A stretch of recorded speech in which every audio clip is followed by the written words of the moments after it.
Welcome back to TYT Sports on PLUTO TV. Make sure to check out the other TYT Network shows on PLUTO TV. We have, but mostly watch ours, of course. Yeah, we're the most fun, obviously. And then go to the other ones. Yeah, you can if you'd like, or you can just rewatch ours if you'd like as well. Francis Maxwell over there, Jason Rubin over here. The NBA playoffs have tipped off, so this is our first PLUTO show with the NBA playoffs, I believe. And there will be, of course, a lot of coverage of it. Just like there will be coverage of Antonio Brown and his Instagram model problem and Dana White rolling the dice. See what I did there? You see what I did there? Which teams will blow up? Which teams will be blown up if they fail?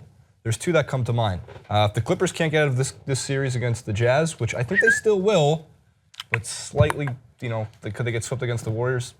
Possibly. And the Pacers are the two teams that stick out to me. The Clippers, though, they kind of have to at least go for a mini blow up. Because there's too many players that have expiring contracts or are in some form of another restricted free agents. So if we go first to the Clippers contracts, because everybody's a free agent. Everybody gets a contract. Everybody's going to be moving. All of these agents are going to be talking to each other. I'm surprised that none of them have the same agents in themselves. Wow.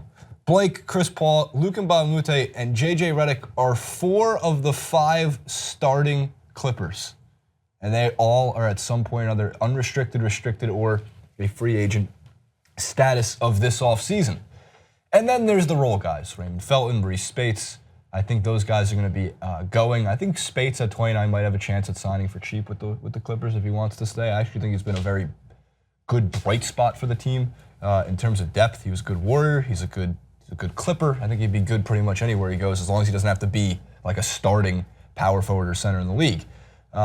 And guys like Brandon Bass, he's 32. You can move on from him if you need. But Francis, Blake, Mbamute, Paul, and Redick, you can't keep all 4 of them. You don't have the money to. You just signed DeAndre Jordan to a big contract, and you have to focus in order. I would think Paul. Some will argue, but Blake, JJ, and Mbamute. My immediate reaction is to go to the players that you're speaking about and what they want to do rather than what the Clippers want to do, because I think if the Clippers crash out the first round against the Jazz, they've lost all right to kind of really decide what Chris Paul wants to do with his future. I think Chris Paul in his mind is like, well, why? I'm 32 years of age. Why am I going to stay with a team that I don't think is giving me the weaponry to build around, and I've given a lot to them? His prime. You can argue, yeah, you can argue both sides. You're a Clippers fan, I'm sure you're like, oh no, we've got to keep Chris Paul, we've got to keep building towards it. But Chris Paul has got to be looking, if things go to plan, and what we see from the Warriors is a very dominant team, Kevin Durant's going to have a ring on his finger at the end. If that does go to plan, if it doesn't, he's still going to have a good chance at putting a ring on his finger towards the end. And Chris Paul is going to be like, well, am I going to be the only one in the banana boat? Well, not the only one. Carmelo Anthony as well. To think to myself, did I ever really have a good shot? I'm not talking about going to just win, but giving yourself a good chance at winning an NBA championship, because he deserves to. He's a phenomenal player. Conference finals, man. That's it. Him and Melo at least given a chance in a conference finals. So that's where my mind is immediately drawn in. That's my footballing mindset coming into it, is that players have the choice more often than not. And American sports are a little different. There's a lot of moving pieces that have to align to get you the chance to go and make a Kevin Durant-like decision. So if the Clippers crash out, if I'm Chris Paul, I'm thinking, what on God's earth are you going to do to keep me here? Look, you know the juggler who juggles 3 chainsaws? The guy that's not going to phobia chainsaws? Yeah, the guy who's got comments that say, the guy who juggles, like the chainsaw juggle. You've seen these videos on YouTube before. They're insane and something I would never do or even try to do. I don't even like holding 1 chainsaw. Imagine having to juggle 7 chainsaws. 2 hands, 7 chainsaws. You think that's possible? But pretty much you got a lot of which, I'd say 3 of these chainsaws, in this terrible analogy, is JJ Redick, Griffin, and Paul. I think JJ's gone for sure.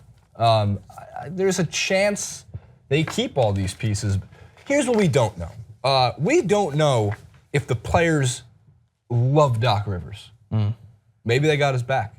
Maybe Paul and Griffin, DeAndre really enjoy playing in Los Angeles. I think Blake Griffin really does enjoy being in Los Angeles, which is why what would make sense if the Clippers can is a sign and trade. But there's also the chance that Griffin just walks, Clippers get nothing, and that can't be left out of the equation because he's he's a restricted free agent. Which doesn't mean that he has to sign with the Clippers to get something in return for them. He can just go to the Lakers if he wanted to.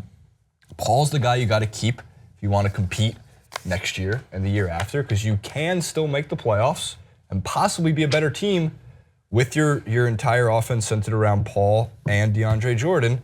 And then you got to get Bryce Johnson some minutes next year. You got to get some more depth somehow. You have to replace the Raymond Feltons with some other guys in the league who are of that age, of that status, that can still give you 15 to 20 quality minutes in a game. But it is, if they get blown out by the Warriors again, which is what you kind of have to point to at this point in the Clippers-Warriors series, given that it's been the last team that beat the Warriors was the Clippers, aside from the Cavs in the playoffs. Yeah.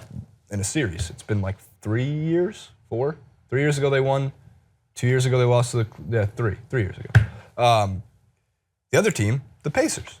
Man, Larry Bird was pissed when LeBron dunked all over them in the last game. Look, Paul George is a phenomenal player for about 2 months out of the year. And look, he's so wishy-washy with his words.